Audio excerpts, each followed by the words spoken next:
केवल एतिकी कह जाय पारे ए जाति को ए जीवन को जे आच्छन्न कर रखिछंती आम चिंता और चेतना को जे आच्छन्न कर रखिछंती एवं आम हृदय को जे स्पंदित करिछंती एवं प्रतिटी ओडिया प्रतिटी हिंदू प्राण रे जे एक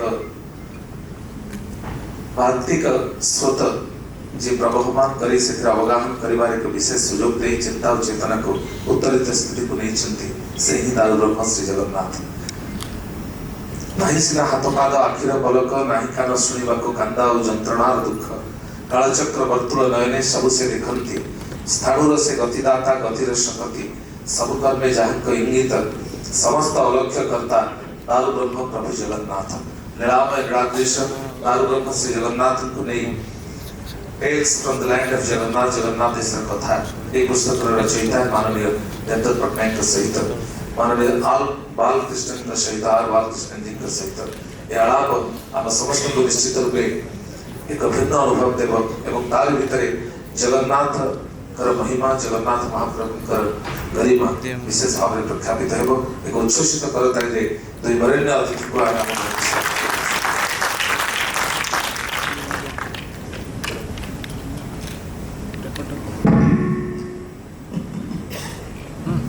hello Subran.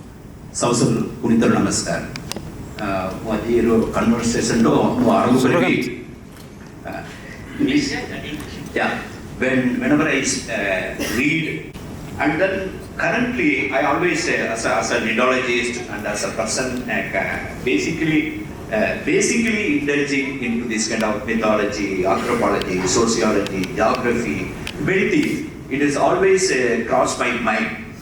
Totally unconnected, connected with what it is. And then what is the connection between the myth and culture?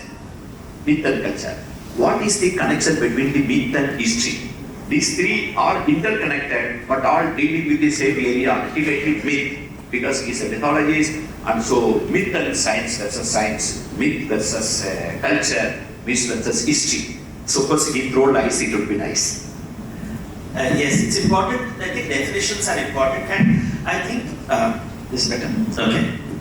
Yeah. So definitions are very, very important, and I think as a science student, one thing you will learn is how to define things. So let's first understand the definition of science. The best definition of science comes from the Royal Society of Science, and they have a Latin phrase in Latin. It's called nullius in verba. Knowledge which is not based on anyone's testimony. So it is knowledge that is not based on anyone's testimony. What does it mean? Nullius in verba, not on anyone's word. Matlab, if somebody tells you something, it is not science. To be science, it has to be outside human beings. So Shabda Praman is not science. It has to have a measurement. Upaman. Measurement is important. Measurement is outside human beings. I will say it is tall, he will say it is short. Measurement whether it is 6 foot 3 inches. 6 foot 3 inches is outside human beings. So science does not care for human beings. Science is outside human beings. You can use many complicated words like ontology, but for simple people it is objective. Anything which is objective is outside human, it's outside humans. Mythology is the opposite. It is inside humans. It is subjective. So it is not objective, it is subjective. So let me explain. I can tell you this laddu has so many calories. Now that is science, objective. But if I tell you what is the taste of laddu, you will say it is sweet. But my sweet and your sweet is very different. The sweetness of laddu and the sweetness of rasgulla or rashogulla, whatever you want to call it, is different. What is the difference? Show me a measurement. You can't measure taste. I am in in love. Somebody else is in love. How do you measure love? How do you measure hatred? How do you measure jealousy? You can't measure. But I can measure violence. I can measure wealth. I can measure electricity. So measurement is science. Objectivity is science. Doubt is science. Shanka. Science is created through Shanka. I don't believe, you prove it. That's why when you have physics, chemistry, biology, you also have physics laboratory, chemistry laboratory, and why is laboratory important? Don't accept your teacher's words. You have to experiment. Newton, we say Newton's law, but really Newton doesn't matter. Law is important. Check the law through mathematics. So mathematics and measurement and statistics will create science, and you have to keep doubting it, because when your measuring instrument gets better, your knowledge will change. So initially you said all matter is made of atoms. Very good. Then you had a better measuring instrument. Then you said subatomic particles. Then you have better measuring instruments. You said, oh, it's not even particle, it is wave. So as our instruments got better, our measurement changed and our knowledge kept expanding. So science is based on doubt, is based on measurement, and will keep expanding. That is the way science works. Myth is the opposite. It is Vishwas wala sach, not Vigyan wala. Mera Vishwas hai. So Shabda Praman is very important. My boyfriend says he loves me. I believe him. There is no laboratory test to prove it. No Supreme Court judge can prove and say that yes, he loves this girl. No proof. There is no proof for love. There is no mathematical measure. Vishwas se chalta hai. So there is doubt cannot be there. Measurement cannot be there, and mythological knowledge will change over history, but there is no measurement instrument, so it doesn't expand over time. So this is the mythology, subjective, not objective. Now culture is based on this subjectivity. So how does it, let me give you again an example. You and I have to eat food, so the scientists will say you have to eat carbohydrates, fats, proteins. That is scientific. But in what format should I give it to you? Should I give it to you as rice or wheat? Should I give it to you as idli? Should I give it to you as dosa? Should I give it to you as rice? Should I give it to you as pokhara? Which format? Which is the correct format? Can a scientist answer this question? No. Scientists can't answer this question because your taste is cultural.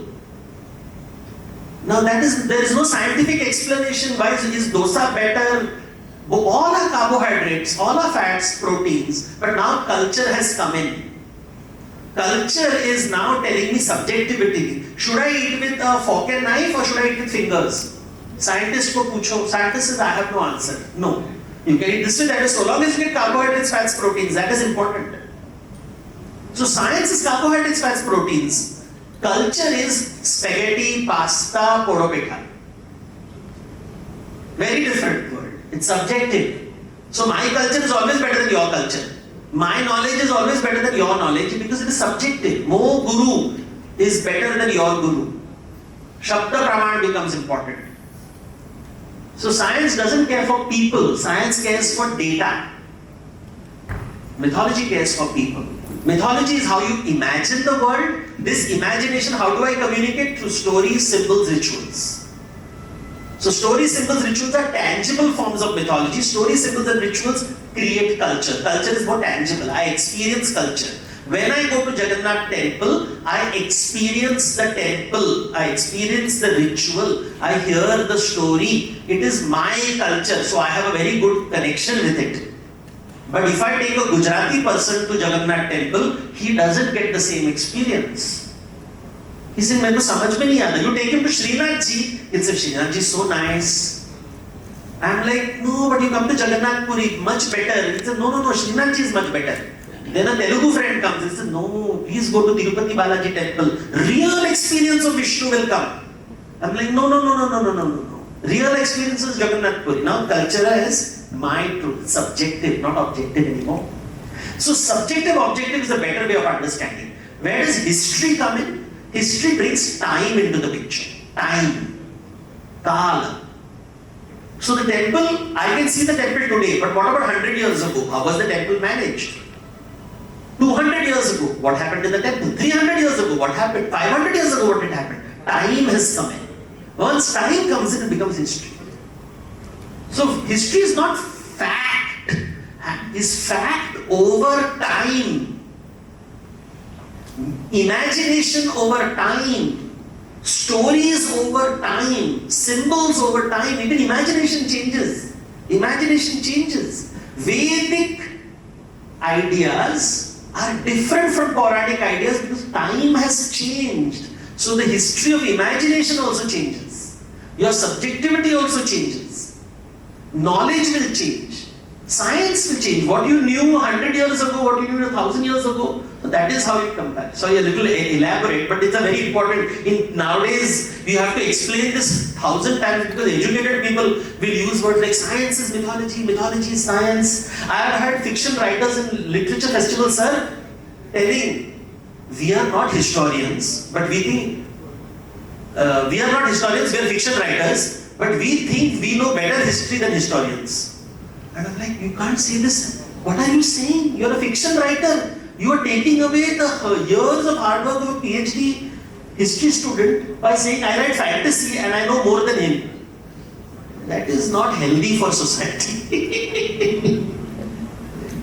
Okay, we will make it as tight as possible. In fact, actually, I will connect your own personal life and how the life goes.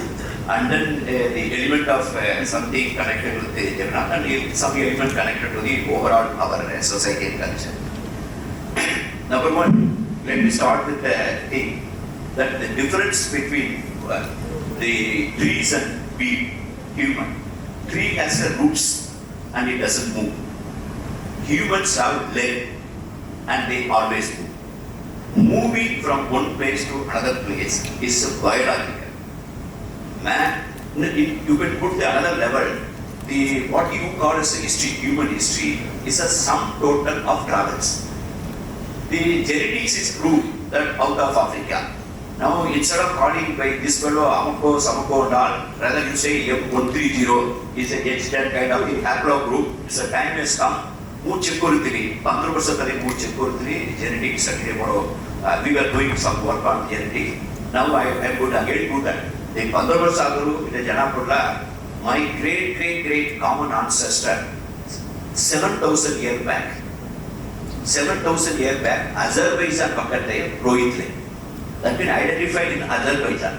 Or upon 7,000 years before, my great grandfather, he was simply part of the Azerbaijan, more Kichiketini. Say, they put a Chali Asila gene, they would survive for 5 Kurikri, Jinti Asila, then I am very happy. Then there is a tendency to always look things that move independently, move soever sachi, lactover sachi, 40 also eating, that means bonus. But if you look at it in Orissa society, when I go to the Malkandiri side, I have been to Gonda Hills. Gonda Hills only 2,000 people. Then supporting Gadava. Gadava is Duida group.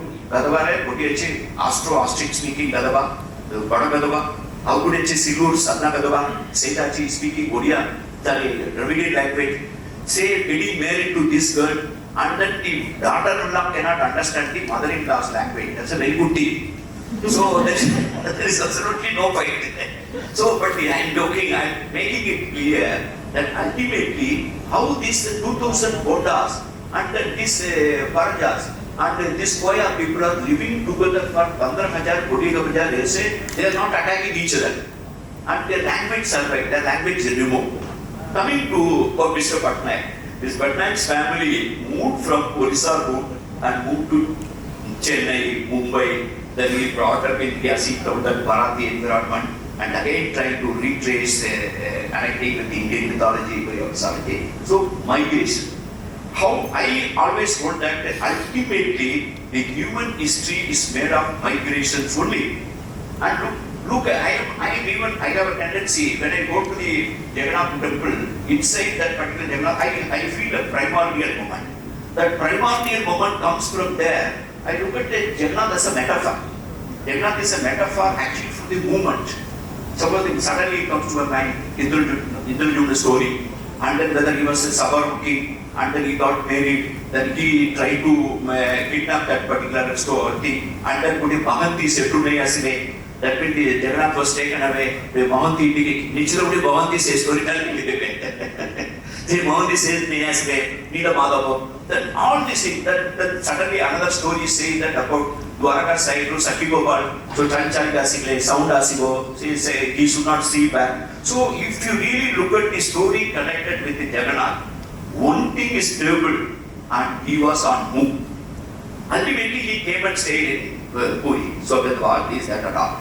But then once in a year he goes out and sojourn and mixing with the people. The movement is the core of it. So having Jagannath as a symbol and metaphor of movement, journey, this way. Why I am telling this? Everybody told me the story about the Puri, Jagannatha, Kala Pagat, and it's about similarly. When I started studying, last night I was telling, I found 9 Konark. I published a lot of articles in Konark. 9 Konark in Iran. One Konark is half kilometer away from the sea, another is 1.5 kilometer, another is 2.5 kilometer, how it's to reach. Okay, that means accidentally happening. But how I will react a Konark in the company of the Puri, Pipuli, Davuli? How will I react that if I see Jagannatha as a village name and accompanied by a village name called, I wrote this article in Telegram, in the accompany of the Kala Pahad. Kala Pahad is a village name and Jagannath is a village name, Puri is a village name in Pakistan. That is where area the sun worship was taking place in Kurdistan. So then which one can I say no about it? So that means I am convinced that ultimately the journey, the movement, the migrations are the core of the human civilization. Jagannath being Jagatranath, and that we always say about he is a god of the universe. How do you relate movement, migration, your own personal anecdote, and the thoughts and the culture? How do you do that? Thank you, sir. So, see, migration. Let's look at a tree. We began with a tree.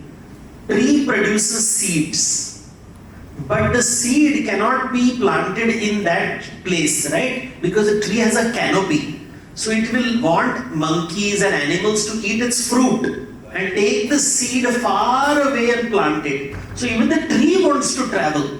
Now he cannot travel, so he tells, okay, let my children, which is the seeds, travel with the help of the birds, with the help of the monkeys, with the help of animals. So even the tree wants to travel. Step one. And something that we don't, how did coconuts come to India? Somewhere in Papua New Guinea there were coconut trees, the coconut fell in the water and with the tide it travels to the coast of India about 10-20,000 years ago, and in Gujarat, and now we have coconut as part of our tradition.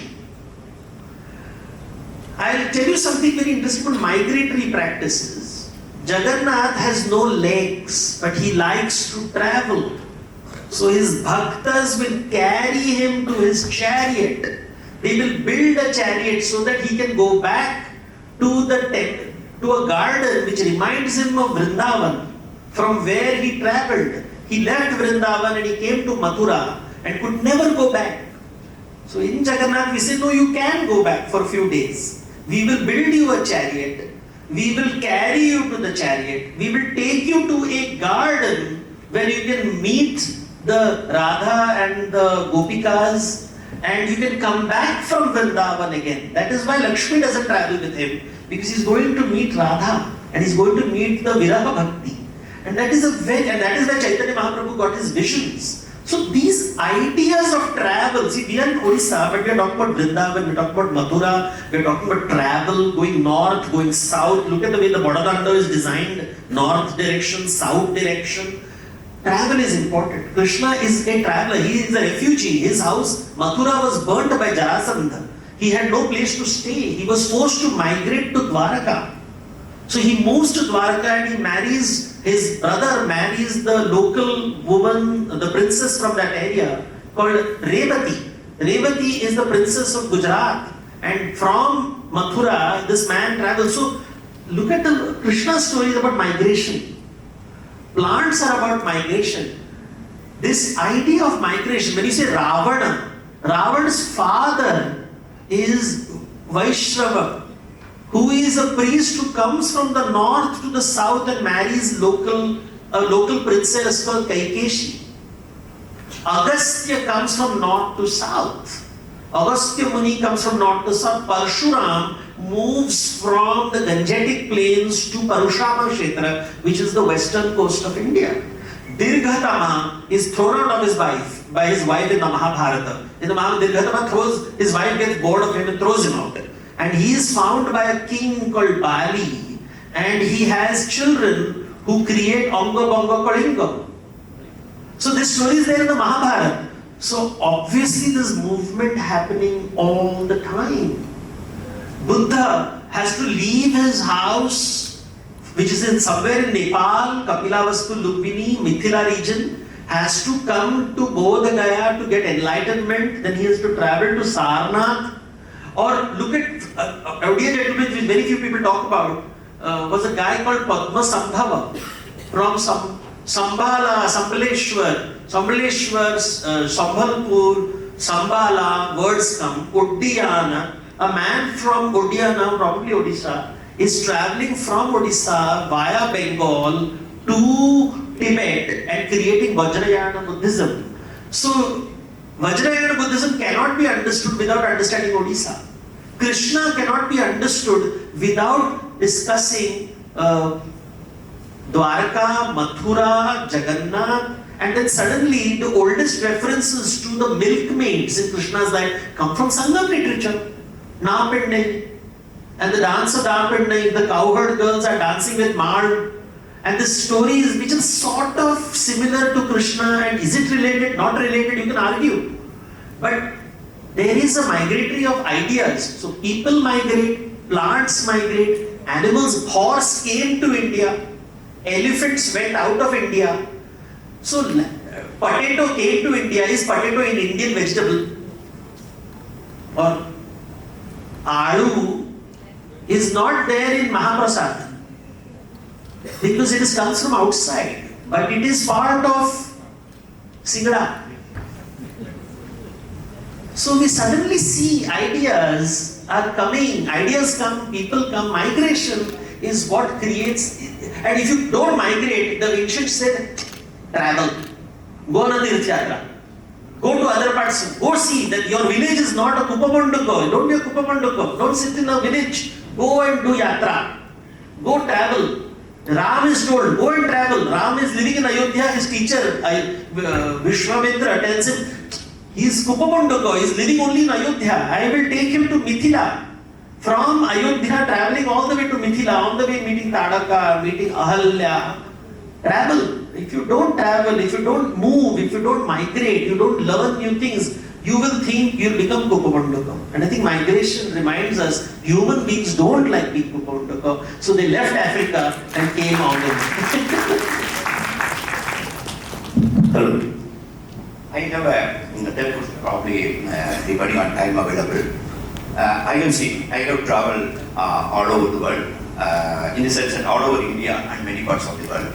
And then almost every temple which what name I have been there, except 17 districts of Orissa, all other districts have put my foot when I was in election commission.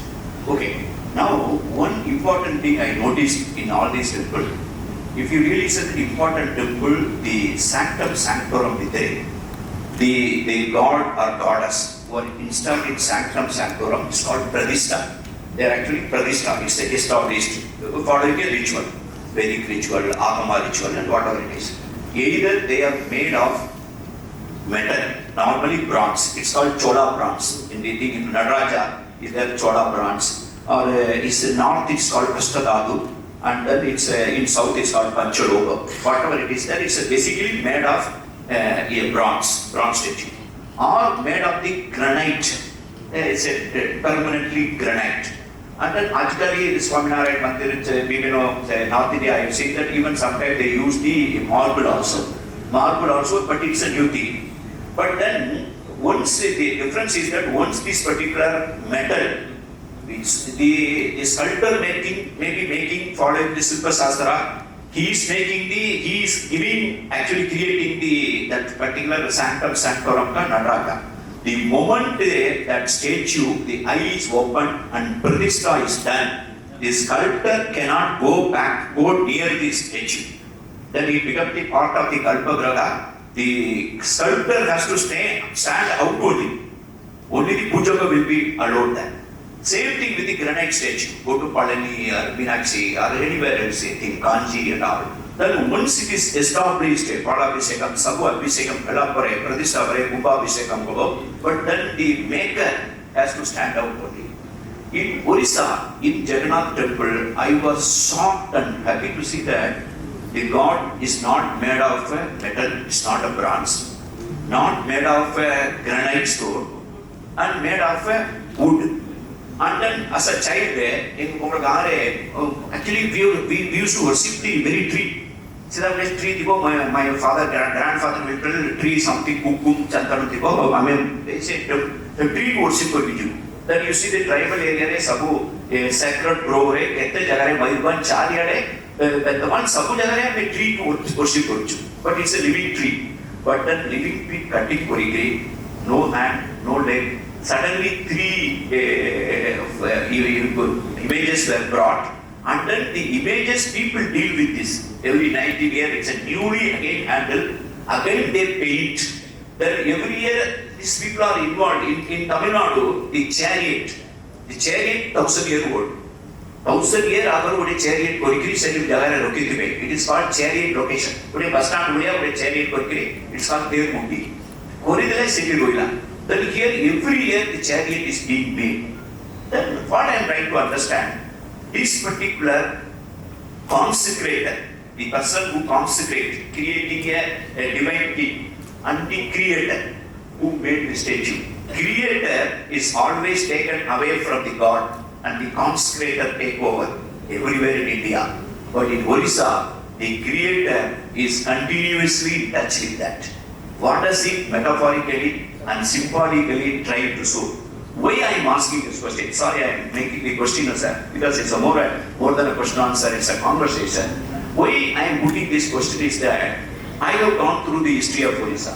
I have read many of the history of Orissa, very ancient history of Orissa. Secondly, I came across when Dharmasastras, when they put that in the entire area of India, Aryavarta and all, certain area, the people from the Aryavarta is prohibited or banned from a area in Jibani. Odra, Pudindo. This then after 200 years back, our good is Dharmasastras. This please read the Mahatmas Bahi, say Mata Bahi the information that I and Setre Paragla, no, if you have to go to Kalinga for some pilgrimage, particularly the Vaitharani word is used. Then each Vaitharani Valia Jaka Juba Kodivo. Jaikri Fella Kore, you go through a prior chit. Then only you will be re-inducted into Arya-Rashtra.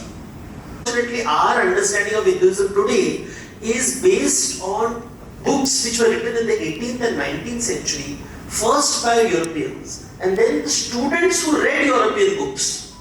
I always read, therefore nowadays when I read a scholar, I'll say, give me his background, which college he went to, what did he read, who was his professor. Because if you have read, the British didn't know, they are not from India, they didn't understand this collaborative ecosystem.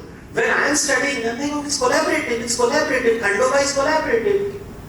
So we have to see this part, and then we have to see the corruption also comes in. And of course there is corruption. Some people are not allowed to enter the temple. Who made these rules? Somebody made these rules. Because nowadays also we have these, like reservation policies are there, these things are there. Politics is part of life. They will come, they will go, and that, Patita Pavana, it reminds you that somebody was not allowed to enter the temple. Patita Pavana temple, image over there is a reminder that God will come out, but humans will not let you enter. So Atma will come wherever you want to come, but Ahankar will create a border and so you cannot cross it. So wherever there is a border, wherever there is a hierarchy, it is Ahankar. When there is Atma, there is no border, there is no hierarchy. Simple. It's very, very simple. There is the last but one question. This question I have one more. See, I see. Look at Odisha's demography.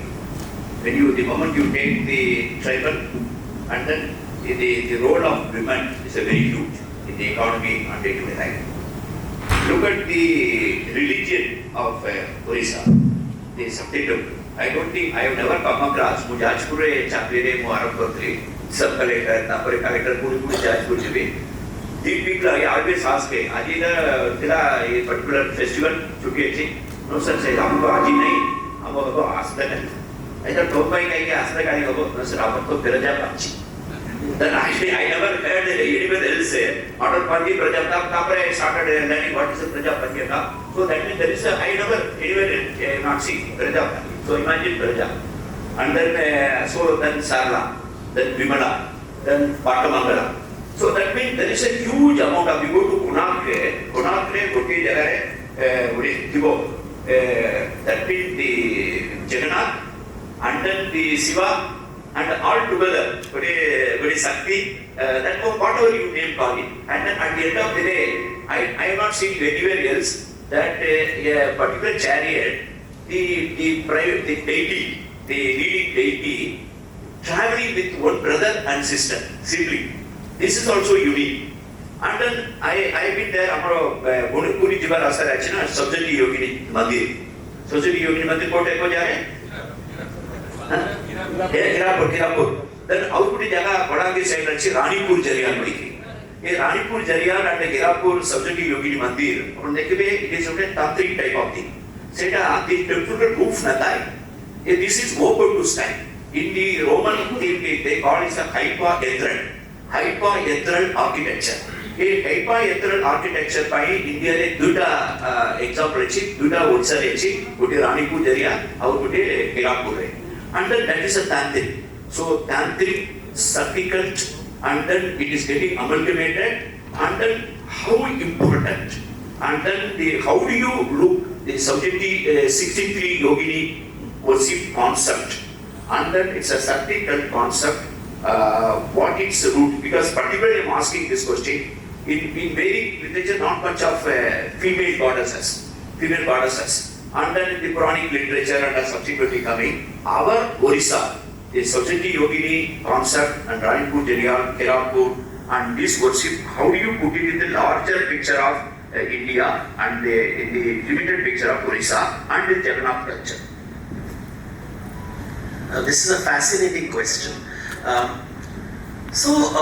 Yoginis as an idea, in Rigveda, there are no goddesses, but women play a very important role. I want to tell you two stories and I'll come to this point to realize this.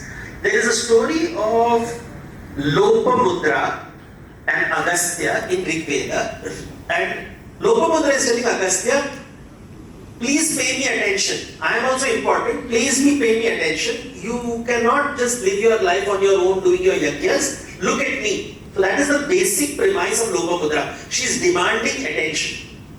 But there is another story of Urvashi and Pururava. And Urvashi is telling Pururava, bye-bye. I'm going away.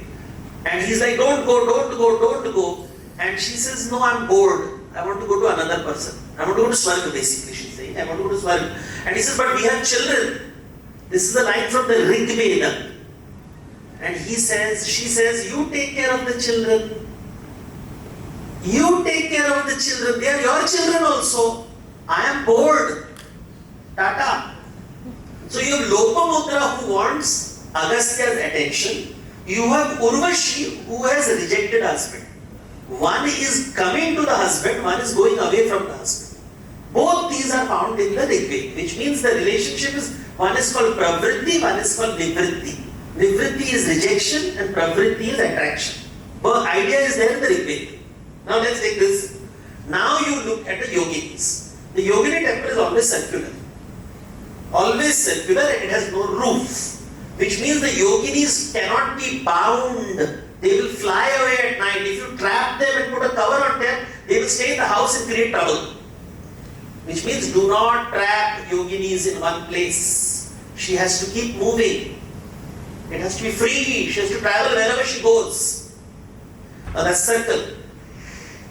So when you read the Buddhist story, Buddha does tapasya and the yoginis come, the Mara's daughter come, and he shuts his eyes and says, I don't want these women. And he leaves the yogini, he leaves and he goes towards monastic ideals. So Buddha rejects his wife, he rejects his children, he rejects family life, he rejects the yogini world, he rejects Mara, he says, I don't want this world, and he becomes the Buddha. So you have the yogi marga.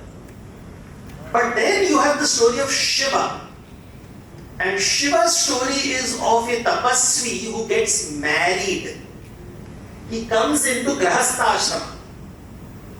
Oldest sculpture of Annapurna giving food to Shiva is found on the Parshurameshwar temple in Bhubaneswar, 8th century. This is the only oldest image of Annapurna giving food to Shiva is found in Bhubaneswar, nowhere else.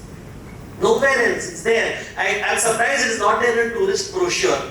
Nobody talks about it. I say that statue, and if you look carefully, it is Shiva is naked. He's a Digambara and he's coming. So it is the same picture is there of Buddha coming and asking Yashodhara for food. But she is saying, I am a bhikshu, I have rejected you. But here Shiva is saying, I have accepted you. I want to be part of the family. So Shiva is now a husband, from hermit to householder. Buddha is householder to hermit.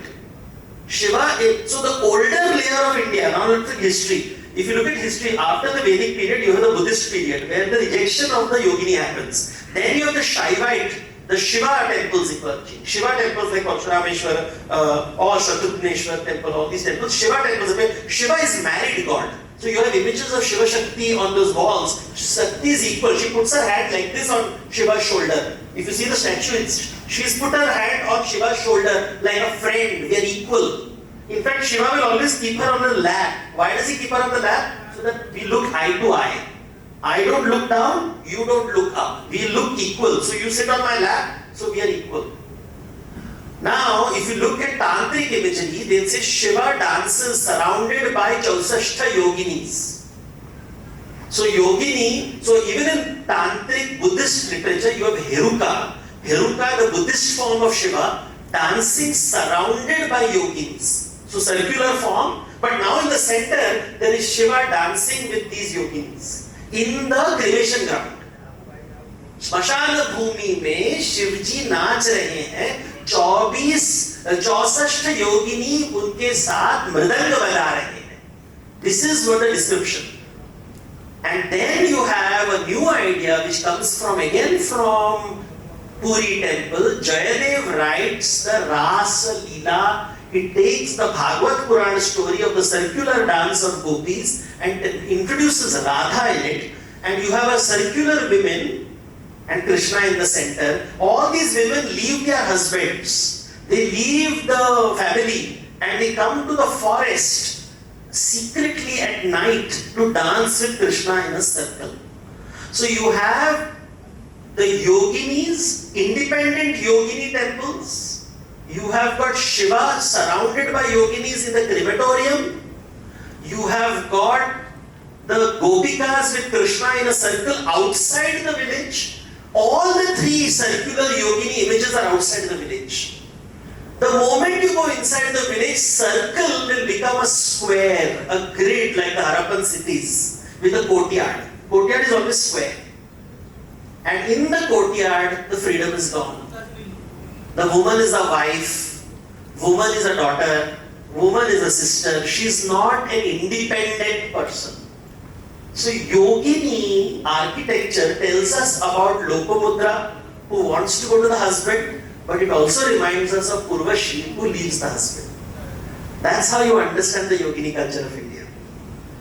Yeah, great, excellent. I think I want to add that before the square and rectangle house emerged in society, the houses were circular. You must visit and go to the most tribal locations. I don't know what are current, but this is the last question. I know very well that you came during Navakilavara time and visited just before that and Lord Jagannath. And then I didn't know you. And then we were busy, all of us were busy in organizing Navakilavara festival. We were so fortunate. The millenniums in Navakilavara, we were part of the managing and organizing.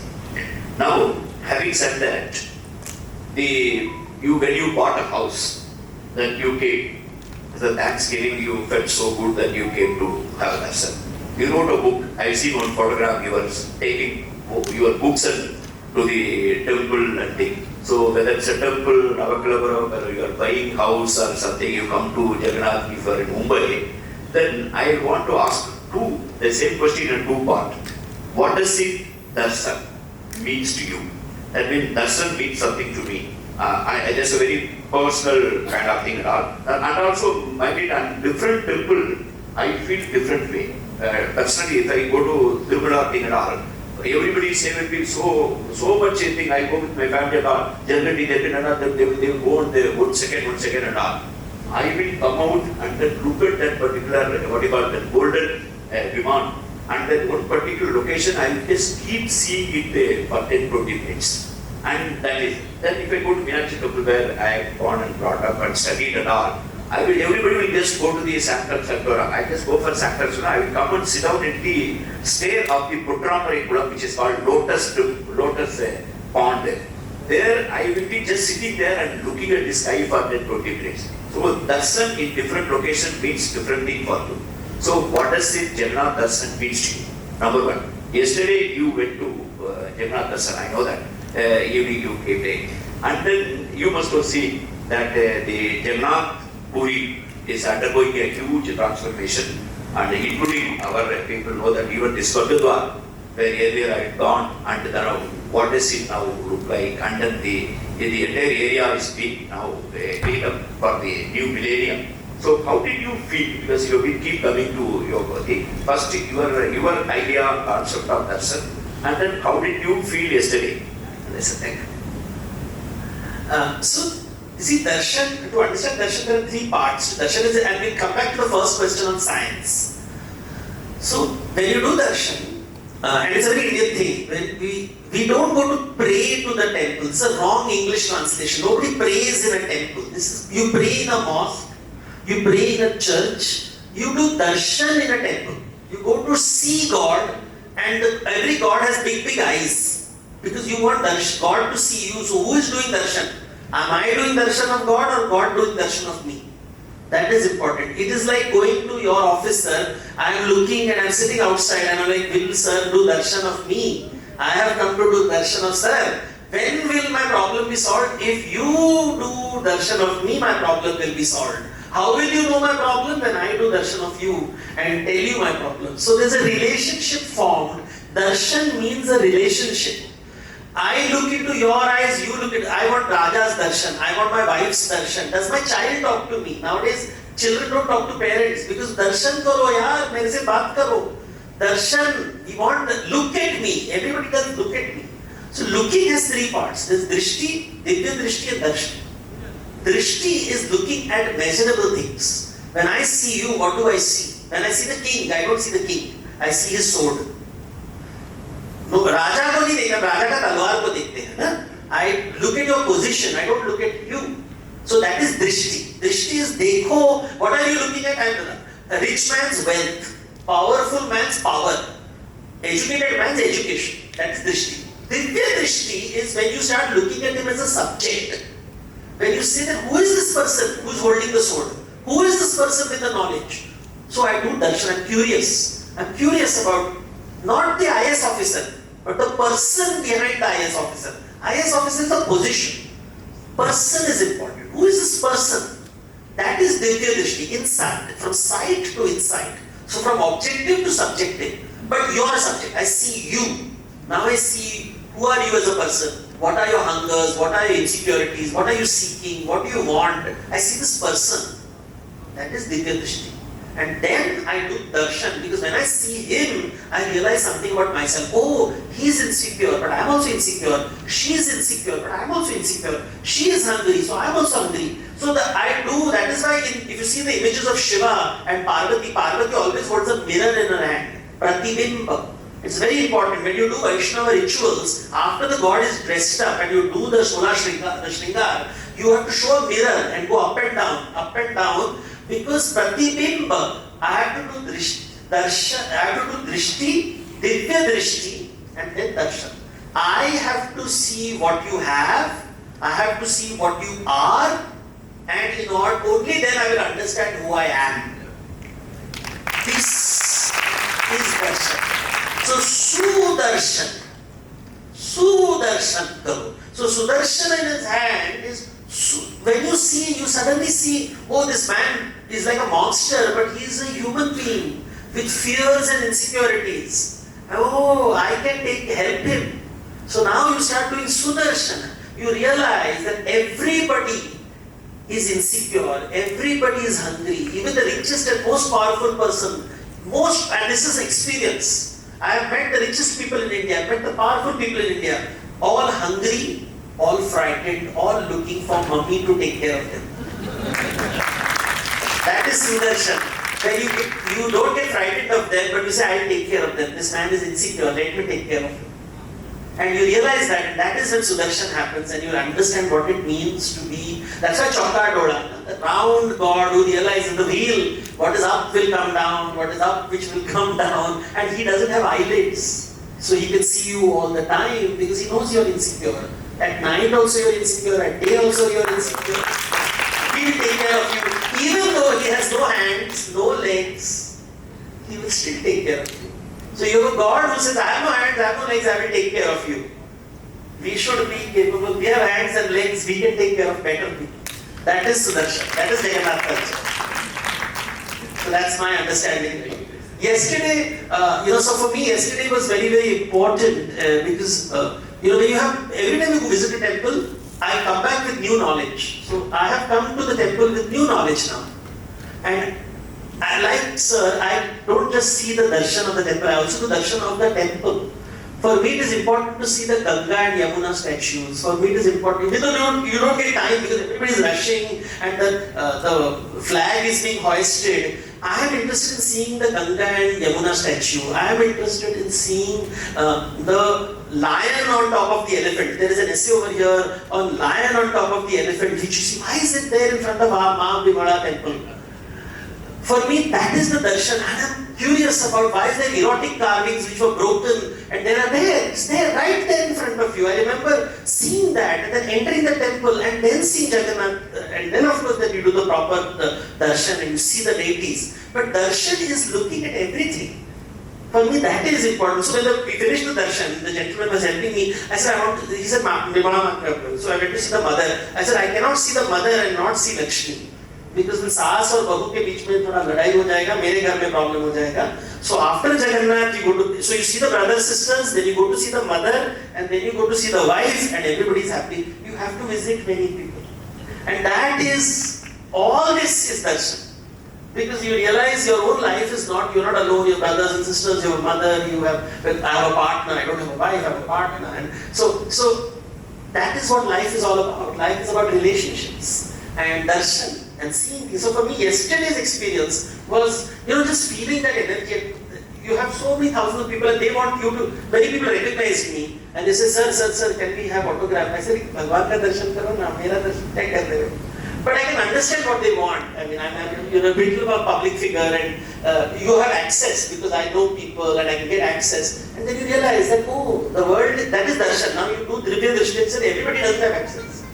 Everybody does not have celebrity status. Everybody doesn't have power, position.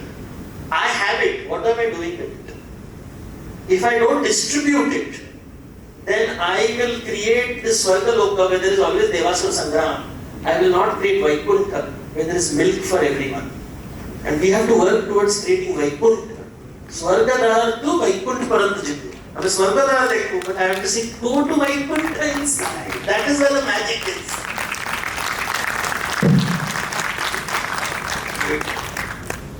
Indeed, we are grateful to both the eminent writer, DEVDUTT PATTANAIK, and esteemed R. Balakrishnan ji for the wonderful conversation. I think R. Balakrishnan ji has been able to elicit all the essence of esteemed DEVDUTT PATTANAIK ji. Because of the constraint of the time, we suspend the program, and we request all of you to kindly. You have been a part of this program, and we attribute the success of this program to you because of the constraint of time. And Sri DEVDUTT PATTANAIK ji having an appointment with Honorable Governor's house, so we want to wind up this program and call it a day. ଆପଣମାନଙ୍କୁ ଅନେକ ଅନେକ କୃତଜ୍ଞତା ଅର୍ପଣ କରି ଆପଣମାନଙ୍କର ଉପସ୍ଥିତି ପାଇଁ ସାଧୁବାଦ ଦେଇ ଆମେ ଶ୍ରୀ DEVDUTT PATTANAIK ji ଏବଂ ଆର୍ ବାଲକୃଷ୍ଣନ ଜୀଙ୍କୁ ଆପଣମାନଙ୍କର ଷ୍ଟାଣ୍ଡିଂ ଓଭେସନ୍ ସହିତ ଆମେ କୃତଜ୍ଞତା ନିବେଦନ କରୁଛୁ ଏବଂ ଆଜିର ପୌରାଣିକ କାର୍ଯ୍ୟକ୍ରମରେ ଆପଣମାନଙ୍କର ସହଯୋଗ ପାଇଁ ସଫଳତାର ଶ୍ରେୟ ମଧ୍ୟ ଆପଣମାନଙ୍କୁ ପ୍ରଦାନ କରୁଛୁ। ପୁଣି ଆମେ ଅପେକ୍ଷା ରଖୁଛୁ ଆଉ ଏଭଳି ଏକ ସାରସ୍ୱତ ସମ୍ମାନରେ ମେରିନ୍ ବୁକ୍ସ ଆୟୋଜିତ ସମ୍ମାନରେ ଆପଣମାନେ ସଂଯୁକ୍ତ ହେବେ। ଆମେ ପୁଣି ଆହୁରି ଅନ୍ତରଙ୍ଗ ଆଳାପରେ ନିବିଷ୍ଟ ହେବା ମାନନୀୟ ଶ୍ରୀ DEVDUTT PATTANAIK ଜୀଙ୍କ ସହିତ ଏବଂ ଆମେ I'll have to rush now. I'm so sorry I can't be around. So I apologize really, but we have to rush. So thank you so much. Thank you so much. बाहर के गला भीतर नहीं पारे तो सा फोटो में